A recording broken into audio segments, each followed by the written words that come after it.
सभी दोस्तों को मेरा नमस्कार। आज अपना लास्ट लेक्चर है, ठीक है। उसके लिए आप फिर प्रैक्टिस करते रहना आप लोग, बाकी कोई दिक्कत है नहीं, ठीक है। और कोई दिक्कत आए तो उसके लिए अपन बना देंगे एक और टॉपिक, एक और वीडियो, कोई दिक्कत है नहीं, ठीक है। तो भाई आज अपन कर लेते हैं अच्छी अच्छी चीज़ें। मैं रीजनिंग की चीज़ें बता देता हूँ, कुछ अच्छी चीज़ें बता देता हूँ और एरिया वाला बता देता हूँ आज आपको, ठीक है। एरिया ख़त्म करके फिर ये वीडियो भी लास्ट है अपनी, उसके बाद कोई दिक्कत है नहीं, ओके। तो भाई मैं आपको कुछ चीज़ें मैं बोले बता देता हूँ कि जैसे मान लो अर्थमेटिक मीन होता है ना, उसका जो फर्स्ट टर्म दिया है मान लो ए है, प्लस जो लास्ट टर्म है ना एल है, अपॉन टू कर दोगे ना, तो ये अर्थमेटिक मीन निकल आता है उस सीरीज का। जैसे मान लो मैं बोल दूँ एक है, तीन है, पाँच है, सात है और नौ है। जैसे फर्स्ट टर्म क्या है, दो दो का डिफरेंस है ना सब में, तो फर्स्ट टर्म क्या है वन है और लास्ट टर्म क्या है नौ है, तो वन प्लस नाइन कर दोगे अपॉन टू कर दोगे ना, तो कितना आ जाएगा फाइव। तो फाइव क्या हो गया इसका अर्थमेटिक मीन, ठीक है। तो बात इतनी सी है, बस ये सिंपल एक अर्थमेटिक मीन का मैंने आपको बता दिया, ठीक है। अब दूसरी चीज ये है, मैं आपको थोड़ा सा ट्रिगोमेट्री का बेसिक बता देता हूँ कि मान लो ये देखो एक परपेंडिकुलर है, ठीक है। ये एक परपेंडिकुलर है, ये क्या होता है परपेंडिकुलर, यानी पी से डिनोट करते हैं, ये होता है बेस, इसको बी से डिनोट करते हैं। और ये होता है एंगल यानी मान लो थीटा, और ये होता है हाइपोटेन्यूस, ये होता है एच, ठीक है। यानी कि जो थीटा यानी एंगल के जो सामने वाली जो लाइन होती है ना उसको बोलते हैं परपेंडिकुलर, और जो इसके अटैच में होता है ना वो होता है बेस, और ये होता है हाइपोटेन्यूस, ठीक है। तो अभी भाई अब एक चीज आपको ये चीज समझ में आई, तो भाई एक चीज और याद कर लेना, देखो, ठीक है।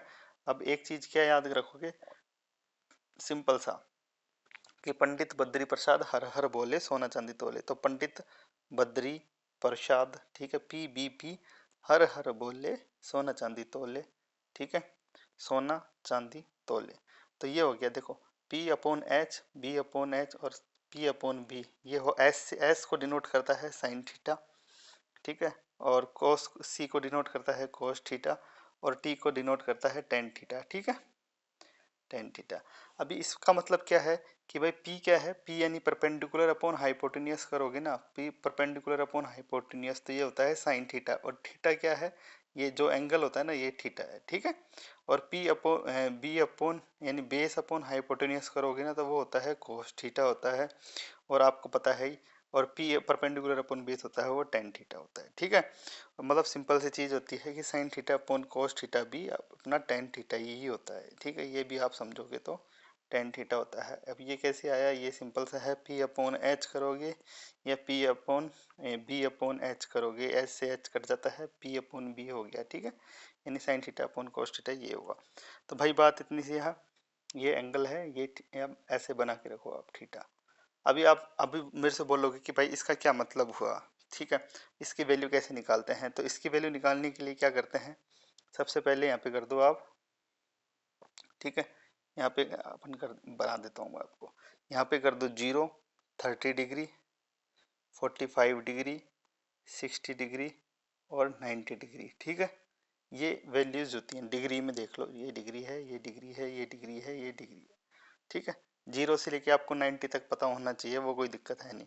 तो यहाँ पे क्या करो, जीरो लिखो, यहाँ वन लिखो, यहाँ टू लिखो, यहाँ थ्री लिखो और यहाँ अपने फोर लिख दिया, ठीक है, फोर लिख दिया।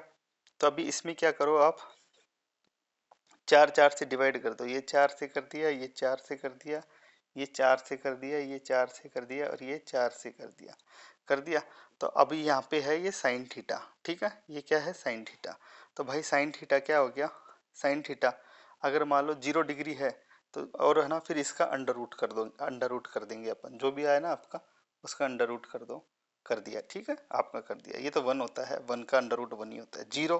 अभी मान लो साइन थीटा की वैल्यू आपकी जीरो आई, तो क्या होगा, वैल्यू आपका जीरो अपॉन फोर जीरो होता है। अभी मान लो साइन मैं बोल दिया भाई साइन 30 डिग्री है, 30 डिग्री है, under root one upon four कितना होता है, under root one upon four आपको पता ही होगा ये कितना होता है आपका, वन अपॉन टू।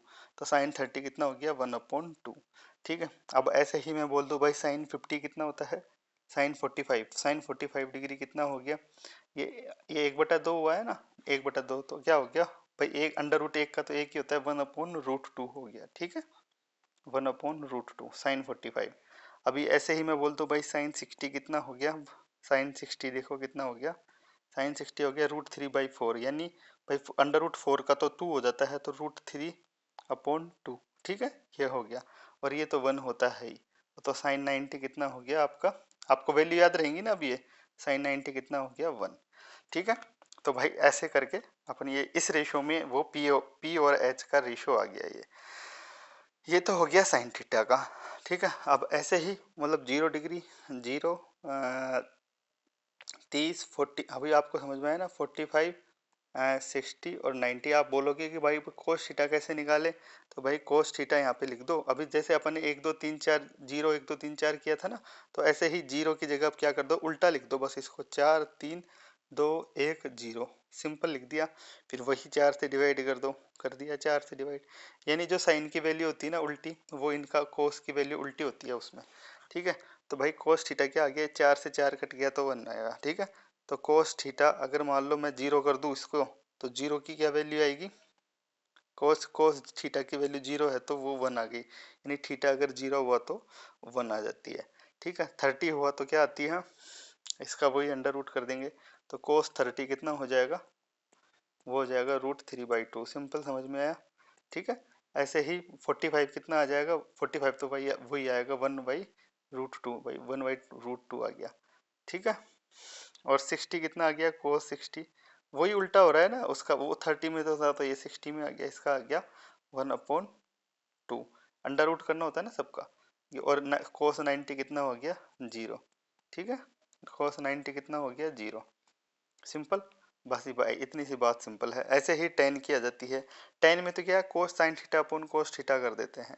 तो भाई ten sine theta upon cos theta करेंगे तो क्या करेंगे भाई, अभी देखो 0 30 45 60 और 90। अभी देखो साइन थीटा और कोस थीटा, साइन 0 की वैल्यू 0 थी, 30 की वैल्यू कितनी थी 1/2, और इसकी कितनी थी 1 बाई, कितनी थी इसकी √3/2, ठीक है।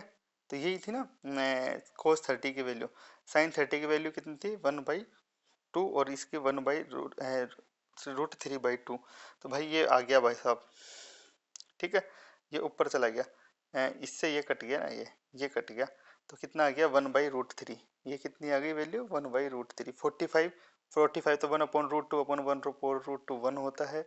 60 क्या होती है, 60 मतलब इसकी वैल्यू क्या होती है साइन थीटा की √3/2, है ना, और उसकी क्या होती है उसकी होती है 1/2, ठीक है ना। ये 2 से ये 2 कट गया, तो कितनी आई √3 आ गई इसकी वैल्यू। और 90 की वैल्यू कितनी होती है साइन थीटा की वैल्यू, ये नॉट डिफाइन आ जाता है, ठीक है, इसको छोड़ो। 90 साइन 90 का tan 90 का भी पूछेंगे भी नहीं, नॉट डिफाइन हो गया वो, ठीक है। तो ये वैल्यू होती है, ठीक है, tan थीटा की। अब बात आती है बस इतनी सी, आपको सिंपल समझ में आ गया, मैंने आपको sine theta cos theta tan theta समझा दिया। अब कर लेते हैं बात एरिया की। तो एरिया की बात करने से पहले मैं आपको बता देता हूँ कि क्या है एरिया है। देखो एरिया होता है ना, आप इनको नोट कर लेना, ये फॉर्मूला है बस एरिया के। एरिया के कौन कौन से फॉर्मूले हैं, एरिया ऑफ द ट्राइंगल क्या होता है, हाफ बेस इनटू हाइट। यानी कोई भी जो ट्राइंगल हुआ ना, जैसे मान लो कोई ट्राइंगल है, ये मान लो बेस है और इसकी हाइट कितनी है, यानी परपेंडिकुलर 90 डिग्री बनाएंगे ना इस बेस पर, तो उसकी height tip of the height तक कितना जा रहा है, तो वो उसकी हाइट हो जाती है। तो हाफ बेस इनटू हाइट कोई भी एरिया ऑफ ट्राइंगल होता है, ठीक है।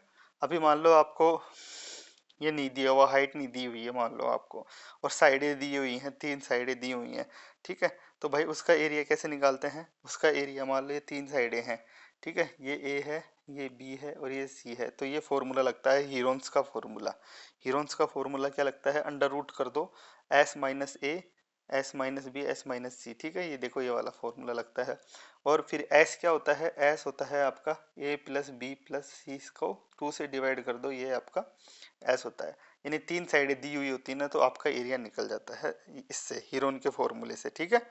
ये फॉर्मूला लगा दो, आपका ट्राइंगल का एरिया निकल जाएगा, ठीक है। ये सिंपल सी चीज बताई मैंने। पैरामीटर ऑफ द ट्राइंगल होता है एस का मतलब यही होता है, पैरामीटर ऑफ द ट्राइंगल को 2 से डिवाइड कर दो, वो एस होता है। अभी मान लो ट्राइंगल में 2 भुजाएं सेम है और एक भुजा अलग है, यानी आइसोस्केल ट्राइंगल होता है ना, दो की मतलब ये ए है और ये बी है, ठीक है। तो भाई उसका क्या फॉर्मूला था एरिया का, B/4 √4BA² - B², ये होता है, ठीक है। ये वाला फॉर्मूला होता है, ओके। तो आप इससे भी निकाल सकते हो या इससे भी निकाल सकते हो, आपको कुछ भी दिया वो होता है, चाहे कैसे भी निकालो वो सिंपल है। तो क्या होता है B upon four under root, ये तो डायरेक्ट निकालने के लिए बोल रहा हूँ, कभी मान लो आ जाए आपको ऐसी स्केल ट्राइंगल का तो आप इससे निकाल सकते हो। अभी मान लो इक्विलेटरल ट्राइंगल है, यानी तीनों 60 डिग्री हैं तीनों, ठीक है, 60 डिग्री 60 डिग्री 60 डिग्री, वो एक होता है इक्विलेटरल ट्राइंगल। और ये ए और ए यानी तीनों भुजाएं भी सेम होती हैं इसकी, इक्विलेटरल ट्राइंगल, तो उसका एरिया क्या होता है √3/4 a², ठीक है, ये डायरेक्ट उससे निकल जाता है, कोई दिक्कत नहीं है। अब करते हैं अपना अगला। अगला क्या है, area of the right angle triangle. वो क्या है राइट एंगल ट्राइंगल, वही है कि मान लो ये राइट एंगल ट्राइंगल दे दिया है 90 डिग्री, ठीक है, ये 90 डिग्री है, तो इसका और इसका मल्टीप्लाई कर दो, इसको और इसको, देखो ए और बी, ये मान लो ए है तो हाफ इंटू ए इंटू बी, बस ये है सिंपल, यही बोलना चाह रहा है वो, तो ये हो जाता है आपका एरिया ऑफ द ट्राइंगल, ठीक है। अभी एक एरिया ऑफ द क्वाड्रिलेटरल क्या होता है कि मान लो कोई भी क्वाड्रिलेटरल है, ये क्वाड्रिलेटरल बनाया हुआ है आपका कोई भी, ठीक है, ये यानी चतुर्भुज बनाया हुआ है, तो क्या होता है हाफ इंटू डायगोनल, यानी डायगोनल ये होता है, एक ये होता है, मैंने बताया था आपको कि भाई डायगोनल निकालने का फॉर्मूला भी परमुटेशन कॉम्बिनेशन बताया था ना, कितने डायगोनल होता है, into sum of the perpendicular drawn on the diagonal, ठीक है।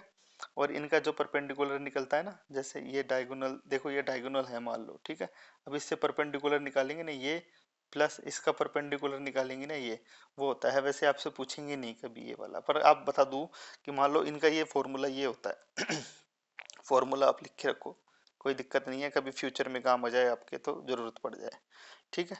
Area of the parallelogram, parallelogram क्या होता है, पैरेललोग्राम ये होता है देखो कि मान लो ये ऐसी दो भुजाएं ऐसे सेम सी होती हैं उसमें, ठीक है, ऐसे ऐसे इक्वल डिस्टेंस पे होती हैं और ये दो भुजाएं सेम सी होती हैं, ठीक है, वो होता है पैरेललोग्राम, यानी कि एंगल सेम सा होता है इनका, इस ये वाला एंगल और ये वाला एंगल, तो ये पैरेललोग्राम होता है। इसका क्या होता है बेस इंटू हाइट, ठीक है, ये बेस है और ये जो भी हाइट बनेगी ना इसकी, वो इसका एरिया हो जाता है बेस इंटू हाइट, ठीक है। Area of cyclic quadrilateral, cyclic quadrilateral क्या होता है, ये भी जो सर्किल के अंदर बना हुआ होता है ना क्वाड्रिलेटरल, वो साइक्लिक क्वाड्रिलेटरल है, उसका फॉर्मूला ये होता है, ठीक है। वो एस क्या होता है, वो ए प्लस बी प्लस सी अपॉन टू, ठीक है और rhombus, area of the rhombus, rhombus क्या होता है, यूं बना दिया यूं बना दिया, ये साइड के इक्वल है, वो साइड ये साइड के इक्वल है, ये रोम्बस होता है, ठीक है। ये आपस में ये 90 डिग्री पे काटते हैं, इनका वो होता है ना क्या डायगोनल, ये हमेशा 90 डिग्री पे ही कटेगा, तो क्या होता है half into product of the diagonals, इसका हाफ कर दो into product of the diagonals कर दो, वो रोम्बस का जाता है। एक ट्रिपीजियम होता है, ट्रिपीजियम क्या होता है, दो भुजाएं पर पैरेलल होती हैं, इसमें क्या होती हैं पैरेलल होती हैं दो भुजाएं, ठीक है, और दो भुजाएं अलग होती हैं। अभी क्या है कि trapezium the parallel sum of the parallel side, यानी half into sum of the जो पैरेलल साइड है ना उनका सम करो, ठीक है, sum of the parallel side और डिस्टेंस बिटवीन द, और इनका जो डिस्टेंस है ना पैरेलल साइड का वो उससे मल्टीप्लाई कर दो तो आपका एरिया निकल जाता है। राइट एंगल का तो सब जानते हैं लेंथ इंटू ब्रीथ होता है, स्क्वायर का साइड का स्क्वायर होता है, और area of the four walls क्या होता है 2 into length plus breadth into height, ठीक है। कोई भी एरिया होता है ना फोर चार दीवारी का ये फॉर्मूला होता है, आपको पता है। तो ये प्लेन फिगर्स के ही फॉर्मूले अपन से पूछे हुए हैं, ठीक है, आरएस में, तो आपको ये फॉर्मूला याद हो तो अच्छी बात है, आपका क्वेश्चन सही हो जाएगा, एक क्वेश्चन आएगा इसमें से जरूर, ठीक है। और इम्पोर्टेंट फॉर्मूला कौन कौन से हैं, ये देखो ये दो तीन तो इम्पोर्टेंट हैं, है ना, और बाकी ये भी इम्पोर्टेंट है, एक ये वाला इक्विलेटरल ट्राइंगल का, बाकी तो राइट सबको पता होता है ये फॉर्मूले तो, है ना, बाकी आप याद कर लोगे तो अच्छी बात है, कोई दिक्कत नहीं, ये वाला फॉर्मूला नहीं भी पता हो तो भी चल जाएगा, पर आप पता होता तो अच्छी बात है। बी सिंपल सा है, बी अपॉन फोर कर दो √4a² माइनस b², बस सिंपल है यार ये फॉर्मूला भी, कोई दिक्कत है नहीं। तो ये मैंने आपको फॉर्मूले बता दिए सारे। अब करते हैं बात सर्किल की भाई। अब ये तो वो हो गया जो फॉर्मूले सिंपल प्लेन फिगर के, एक सर्किल की चीज और आती है। सर्किल का फॉर्मूला क्या होता है ये बता दूं मैं आपको, ठीक है, आपने लिख लिए होंगे वो फॉर्मूले सारे, आई थिंक स्क्रीनशॉट लेके लिख लेना अगर नहीं लिखे हो तो। बाकी जो सर्किल होता है ना इसका क्या फॉर्मूला होता है, मान लो ये सर्कमफ्रेंस है, ये तो होती है 2πr, ठीक है, r मतलब रेडियस, ठीक है, ये रेडियस है ना। और एरिया क्या होगा, एरिया आप सबको पता होता है πr², πr², पाई की वैल्यू आप 22/7 ले सकते हो, ठीक है, कोई दिक्कत नहीं है, πr² हो गया, ठीक है। ये होता है, ये हो गया, ये रेडियस है अपनी इसकी। अभी मैं आपसे यूँ बोल दूं कि भैया ठीक है ये तो हो गया, अभी ये सर्कल होता है ना, ये 360 डिग्री होता है ना पूरा, तो मान लो ये है और ये है। अभी मैं बोल दूं कि भाई इसका एरिया क्या होगा, तो इसका एरिया क्या होगा, मान लो ये थीटा दिया हुआ है आपको, थीटा, ठीक है, ये एंगल थीटा दिया हुआ, तो क्या करेंगे अपन, पाई आर स्क्वायर तो है ही, अब ये थीटे का कितना होगा, तो थीटा अपॉन 360 कर दो, बस इतना, ये एरिया पूरा निकल जाएगा। समझ में आई, थीटा अपॉन 360, मान लो 60 डिग्री हुआ तो क्या हो जाएगा, पाई आर स्क्वायर इंटू 60/360, बस सिंपल है। ठीक है, ये 6, मैंने 6 से डिवाइड कर दो तो इतना एरिया आ जाएगा। समझ में आई बात, तो ये बात ये वाला है, ये मैं आपको चीज़ें बताए जा रहा हूँ, आप ध्यान से देख लेना, बाकी तो कुछ है नहीं। ये है, अभी मान लो ये सेगमेंट है, ठीक है, और ये सर्किल है। अभी अभी आपसे है ना जो कई चीजें पूछ सकते हैं, अभी ये कोई इसको बोलते हैं, क्या बोलते हैं यार इसको, कोई भी सेगमेंट होता है ना, इसको बोलते हैं जीवा बोलते हैं हिंदी में, तो अभी इंग्लिश में क्या बोलते हैं, कोड, कोड है ना, ठीक है, कोड है। तो ये क्या होता है कि अगर मान लो कोड है ना, अगर इसको अपन 90 डिग्री पे करते हैं ना यूं सर्कल से, तो ये है ना दो बराबर भागों में बांटती है इसे, ठीक है। पहली चीज तो आप ये याद रखो, ये दो बराबर भाग, यानी मान लो पी बी और सी है ये, तो P B equal to B C हो जाता है, और ये 90 डिग्री रहता है, ठीक है। ये आपको ध्यान रखना चाहिए, सिंपल सा है ना। और अभी मैं यहाँ पे एक और कर देता हूँ चीज, ये थीटा है, मान लो थीटा है। अब ये पूरे का तो आपको पता है क्या एरिया आता है, पाई आर स्क्वायर थीटा अपॉन 360, ठीक है, ये हो गया पूरे का एरिया। अभी आपसे कोई बोल दे कि भाई साहब बस मेरे को है ना जो ये वाला ही एरिया चाहिए, पूरे का नहीं चाहिए मेरे को, ठीक है, यानी पी आर क्यू ये वाला ही एरिया चाहिए, और ये यहाँ पे एंगल दिया हुआ है आपको थीटा, थीटा एंगल दिया हुआ है। आप कैसे निकालोगे, पहले आपको ये पूरे का एरिया निकाल के ट्राइंगल के एरिया को माइनस करना पड़ेगा, ठीक है। ट्राइंगल के एरिया को माइनस करने के लिए बहुत सारी चीजें, पर आप एक फॉर्मूला लिख लो बस इसका, सिंपल सा। वो फॉर्मूला क्या है, अभी मैं समझाने नहीं बैठूंगा कि भाई फॉर्मूला कैसे क्या आएगा, पर मैं आपको ये बता देता हूँ कि बस आपको रेडियस दी हुई है और एंगल दिया हुआ है ना, तो अगर आपको बस ये एरिया निकालना है, आपको ट्राइंगल के एरिया माइनस करना पड़ेगा, या तो आप ट्राइंगल का एरिया निकाल लो, ठीक है। अगर नहीं आता है तो मान लो अभी अभी आपको बस रेडियस दी हुई है और एंगल दिया हुआ है, तो क्या फॉर्मूला होता है उसका, पाई आर स्क्वायर थीटा अपॉन 360, ठीक है। और ये ट्राइंगल का एरिया हो जाएगा, माइनस कर देंगे अपन इसमें से, क्या कर देंगे, R square upon 2 sine theta, बस सिंपल सा है, ठीक है। ये आप लिख लो फॉर्मूला चाहे से, ठीक है। अगर आपको मान लो एंगल एंगल दिया हुआ है और रेडियस दी हुई है, तो इससे वो निकल जाएगा, साइन थीटा की वैल्यू मैंने आपको बताई हुई है, ठीक है, ओके। तो कोई दिक्कत है नहीं, मान लो ज़्यादा को हुआ तो आप हाफ हाफ निकाल लेना, उसमें कोई दिक्कत नहीं है, ठीक है, वो कर सब कर लेना है। तो ये कि एक फॉर्मूला ये वाला लग जाता है। तो ये मैंने आपको एरिया का बता दिया आपको सारे, ठीक है। हाँ, और एक चीज और ये होता है, आपको तो सबको तो पता होगा, ये मान लो पी है, ये बी है, ये 90 डिग्री है, ये थीटा है, और ये एच है, तो क्या होता है, H square equal to B P square plus B square, ये तो सबको पता है ही, ये आ जाता है, ठीक है। मैंने आपको एरिया की सब चीजें ये बता दी हैं।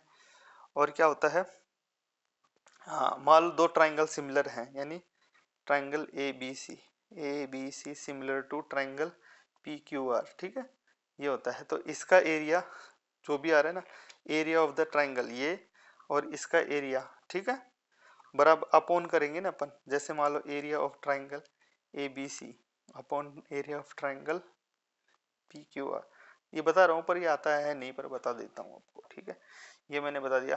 तो ये क्या हो जाता है, A B upon B P Q, P Q का ये होता है ना, इसका स्क्वायर का रेशियो होता है ये, मतलब इसको अंडर रूट कर दोगे ना तो वो इसका आंसर आ जाता है, ठीक है, मतलब इनका रेशियो आ जाता है। तो ये सब चीजें मैंने आपको बता दी है। हाँ, अब है, अब आपको मैंने ये सब चीजें बता दी हैं मैथ्स की, है ना, एरिया आपने लिख ही लिया। तो अपन अब कुछ क्वेश्चंस देख लेते हैं भाई, क्या क्या पूछे हैं, एरिया का मैंने आपको बता दिया। देखो हाँ, और एक ये देखो, ये आ जाता है ना, ये पाई पाई चार्ट आया, जैसे मान लो ये पाई चार्ट आया क्वेश्चन में, ठीक है। जैसे ये पाई चार्ट आया ना आपका, 25%, 15%, 16% ये दिया हुआ है, या एंगल में दे देते हैं, अगर एंगल में दिया होगा ना आपको, तो एंगल को वो 360 में दिया होगा, 360 डिग्री को आपको 100% मानना पड़ेगा, ठीक है। 360 डिग्री इक्वल टू 100%, फिर उस हिसाब से आपको सोल्व करना होता है, ठीक है। ये पाई चार्ट का तो हिसाब ये है भाई, या तो परसेंटेज में दिया हो तो 100% में दिया होगा, या एंगल में दिया होगा तो वो 360 के हिसाब से आप कर लेना। ये तो सिंपल सबको आता होगा, नहीं आता होगा तो बता देना कमेंट बॉक्स में, आपको मैं समझा दूंगा, कोई दिक्कत नहीं है। ठीक है, तो बात इतनी सी है और कोई ज़्यादा दिक्कत है नहीं। अभी देखो 118 नंबर का क्वेश्चन देख लो अब तो आप। ठीक है, ये लास्ट है लेक्चर अपना, 19 मिनट का हो चुका है। ठीक है, 118 नंबर का क्वेश्चन देखो कि कोई भी ब्याज है ना वो 3 वर्ष की दुगुने हो जाता है, यानी 1:2 हो रहा है, कितना में, 3 साल में हो रहा है, 3 ईयर में। ठीक है, तो अब मैं इसको क्यूब कर दो, इस साइड भी क्यूब रूट कर दो, 1 साल में इतना होगा तो 1 साल में कितना हो जाएगा, 2⁻⁴। ठीक है, 1 साल में ये हो रहा है।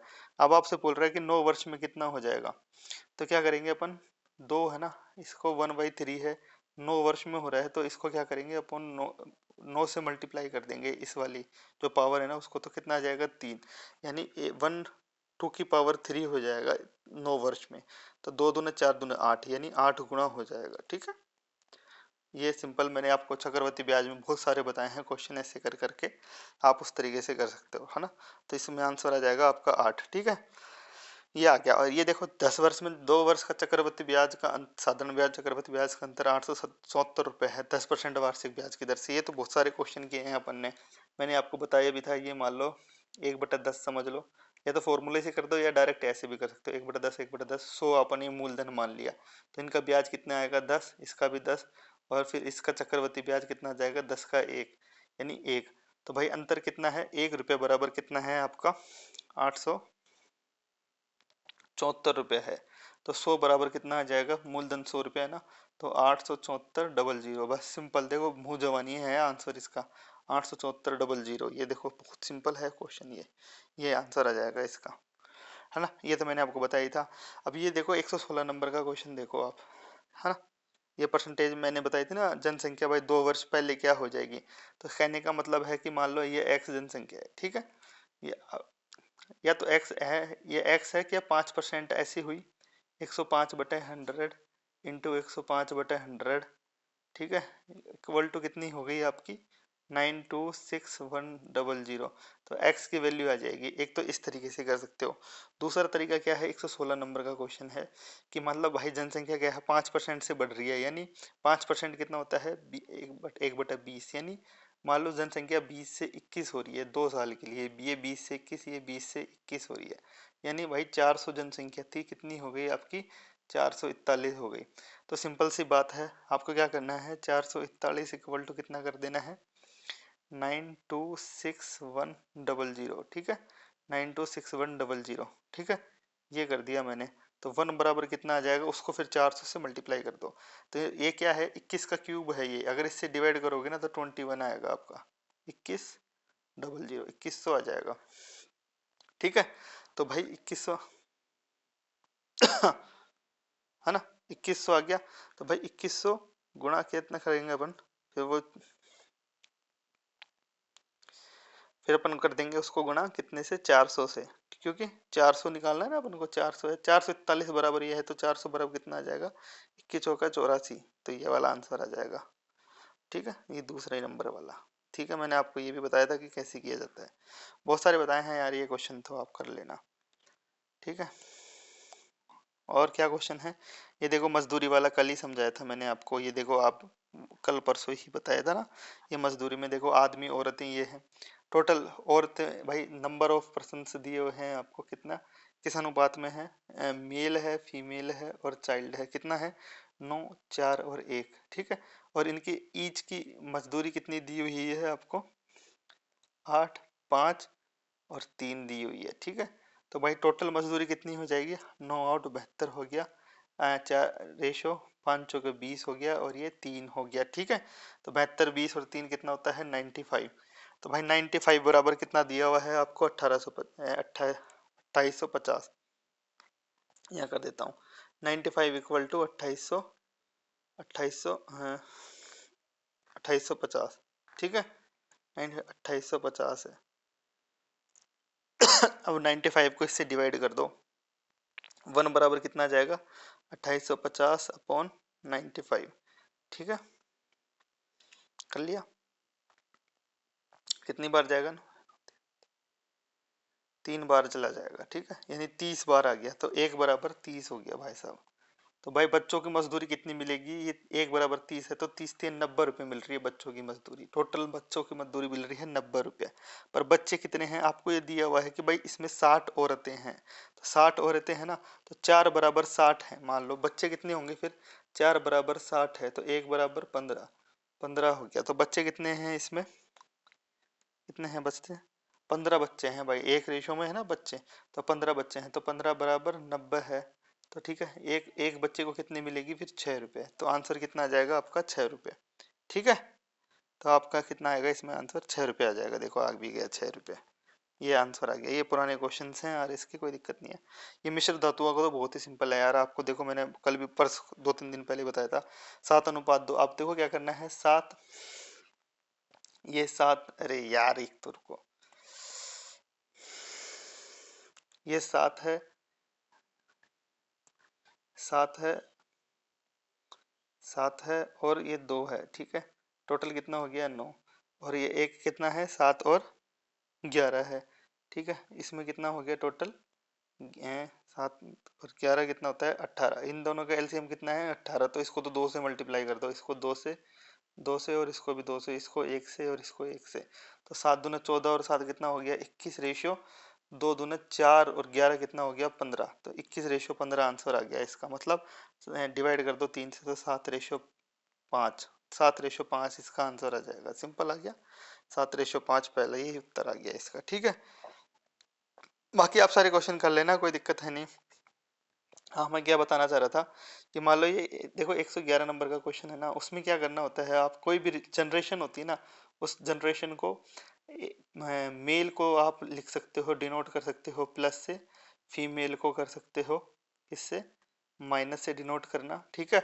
और मान लो कपल होते हैं ना, जैसे मान लो ए और बी दोनों कपल हैं, तो उसमें क्या करना, मान लो ये मेल है ये फीमेल है और एक कपल है, भाई बहन भी हो सकते हैं, पर कपल के लिए आप एक ऐसे दिल का निशान को ऐसे मार्क कर सकते हो, ठीक है, कपल के लिए।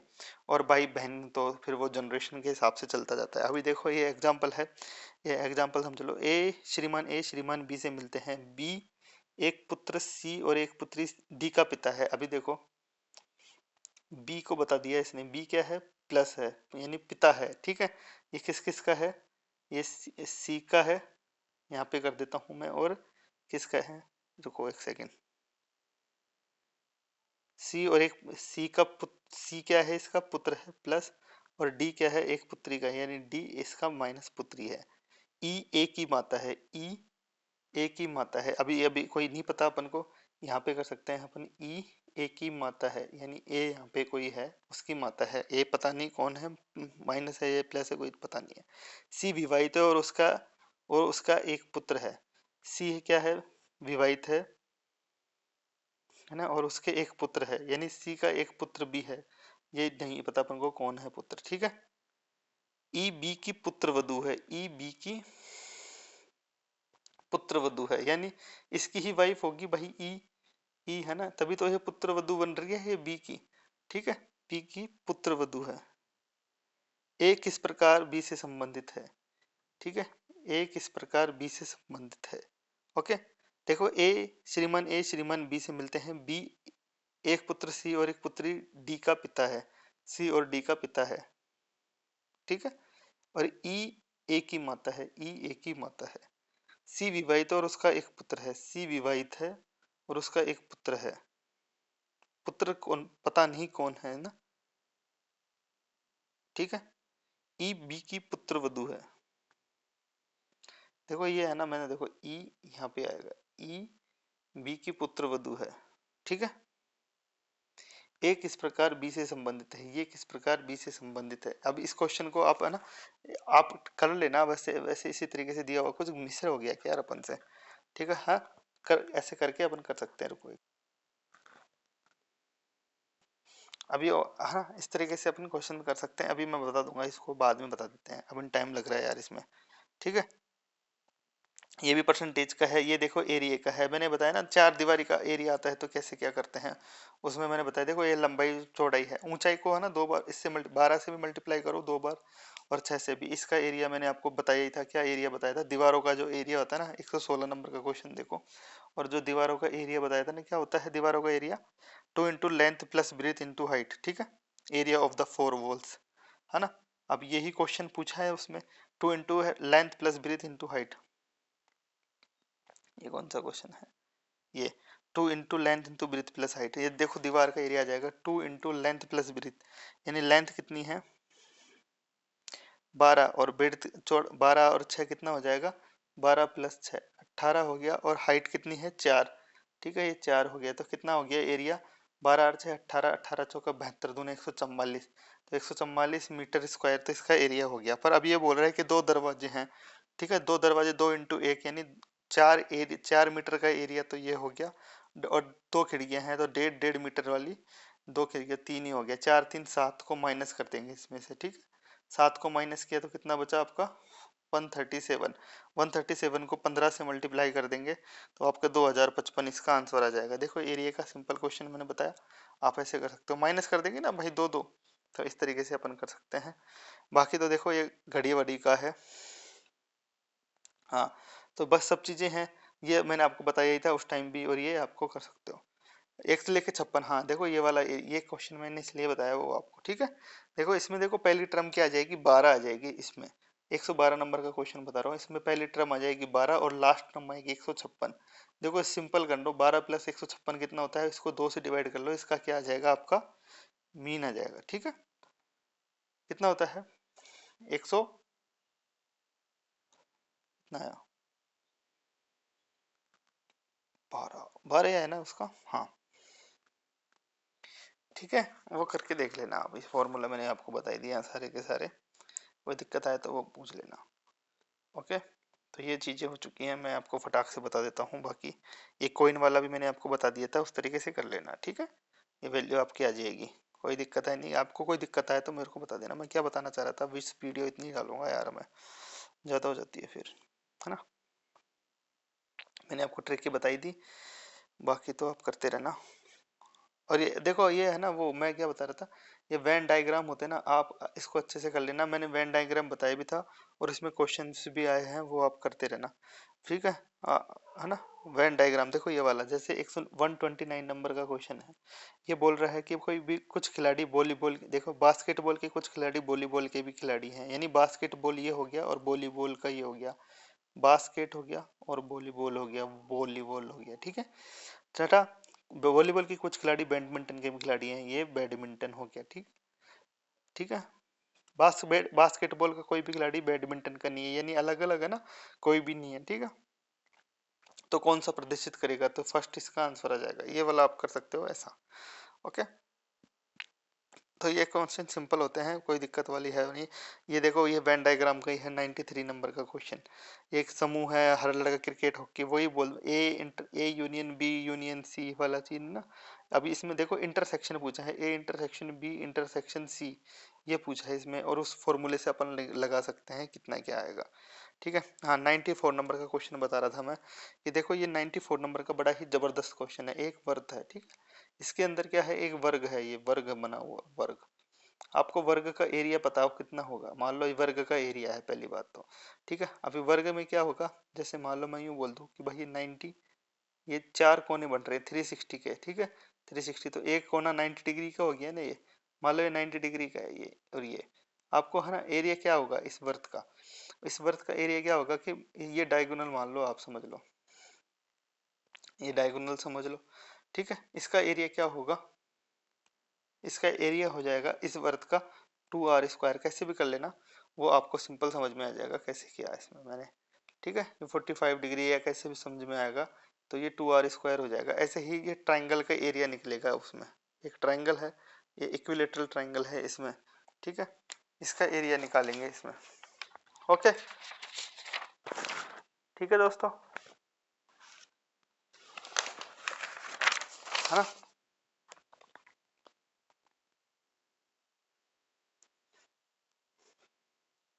अच्छा मैं एक चीज बता देता हूँ आपको, चलो, कि मैं ऐसे क्यों बोल रहा हूँ कि भाई इसका ये 2r आया, ऐसे क्यों बोल रहा हूँ मैं, आपको मैं समझाता हूँ कैसे आया। देखो ये 2r, मान लो देखो ये है ना, देखो मान लो ये वर्ग है, वर्ग है, ठीक है, अभी एक कोने से इस कोने का जो ये है ना, ये आर है, ये आर है, तो टोटल कितना हो गया, ये 2r हो गई ना ये, और ये a है और ये है। अभी मैंने आपको समझाया A square plus A square equal to कितना आ जाता है, ये आर है तो 2r का स्क्वायर हो गया, मैंने समझाया आपको, है ना। तो 2a स्क्वायर इक्वल टू कितना हो गया, 4r स्क्वायर, ठीक है, ये आया। और है ना, अभी ये क्या बचा, इसको इससे डिवाइड कर दिया तो ए स्क्वायर इक्वल टू कितना हो जाता है, 2r स्क्वायर, ये बचा। तो देखो ये 2r स्क्वायर है ना, ए स्क्वायर वर्ग का एरिया ए स्क्वायर ही तो होगा, तो इसका एरिया बराबर कितना आ गया, 2r स्क्वायर, इसलिए मैंने बोला उसका 2r स्क्वायर आ गया।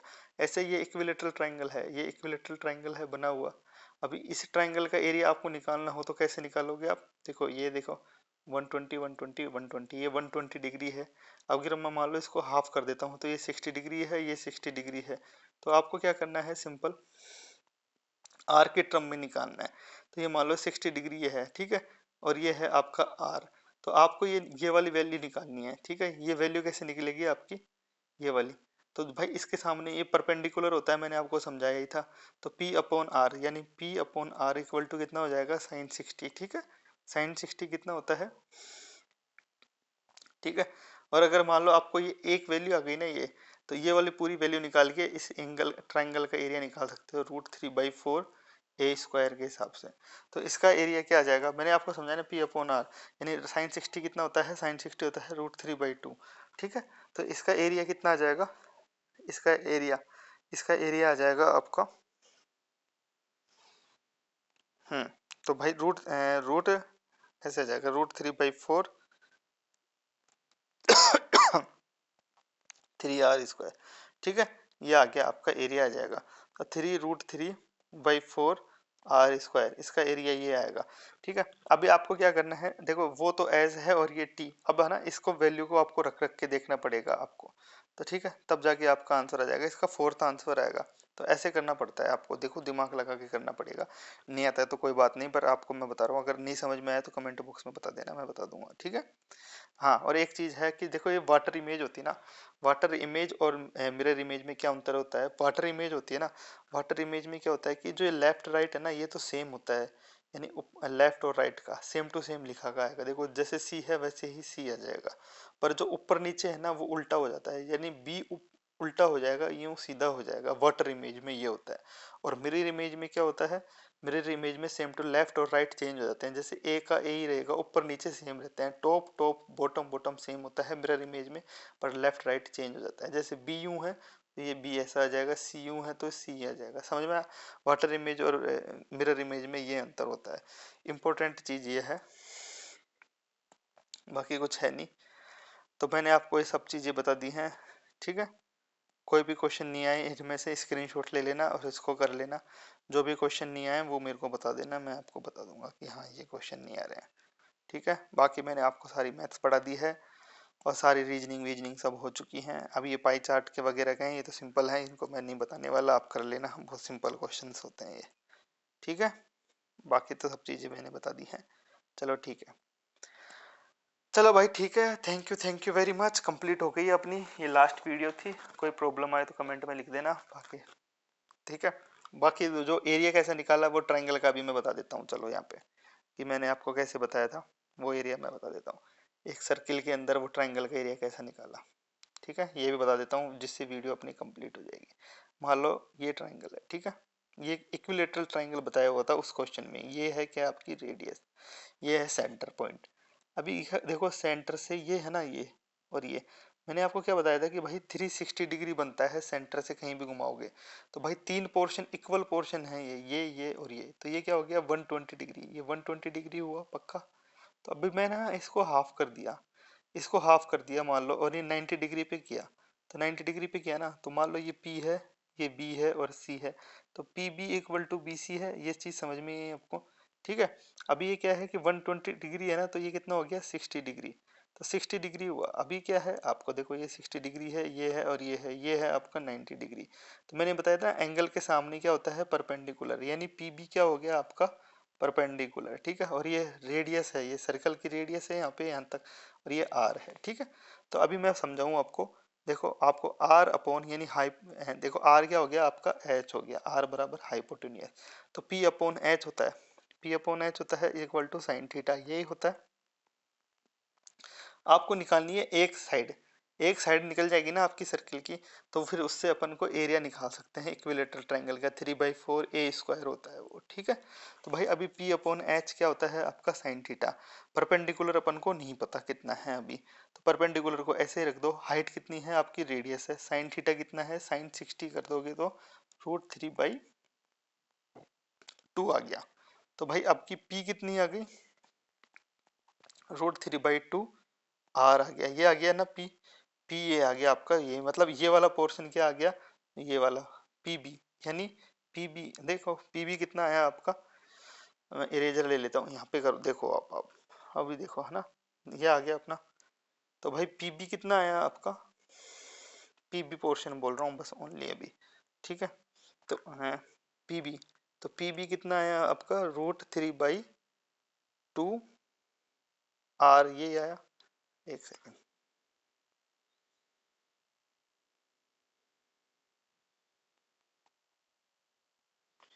पी बी कितना आया आपका, √3/2 और आर आ गया, ठीक है। ये आपका पी भी आया। अभी अपन को पूरे साइड निकालना है, यानी पी सी निकालना है, तो पी सी क्या करेंगे, इसको 2 से मल्टीप्लाई कर देंगे, क्या भाई आधा ही तो है ये पोर्शन, तो 2 इंटू √3/2 आर आ गया, ठीक है। ये 2 से 2 कट गया, तो क्या आ गया, पी सी कितना आ गया, √3 आर आ गया, ठीक है। मतलब एक साइड अपनी, एक साइड क्या आ गई, √3 आर, यानी एरिया ये। अभी एरिया क्या होता है, एरिया क्या होता है, अपने निकाला था ना √3/4 ए स्क्वायर, ये होता है ना एरिया इक्विलेटरल ट्रायंगल का, तो √3/4 लिख दो, और ए स्क्वायर की जगह क्या कर देंगे अपन, √3 आर का स्क्वायर कर देंगे, ठीक है। तो ये कितना आ जाएगा, √3/4, ये तीन तो तीन, √3 है ना, तो इसका 3 आ गया, इंटू आर स्क्वायर, तो कितना आ गया आपका एरिया, 3√3/4 का आर स्क्वायर, ठीक है। ये आपका ए टी आएगा। अब वो उस इक्वेशन में पुट करना पड़ेगा आपको, तो उस इक्वेशन को कौन सेटिस्फाई करेगा वो आपको निकालना पड़ेगा, तब जाके आपका आंसर आएगा, ठीक है। तो ये क्वेश्चन ये था, बाकी सारे क्वेश्चन कर चुके हैं, है ना। आप करते रहना, बाकी कुछ क्वेश्चन सिलेबस में, ये पुराना पेपर है, कुछ सिलेबस में भी हट गए हैं, तो बाकी सारे सिंपल हैं। चलो ठीक है, thank you very much, have a nice day, bye, take care.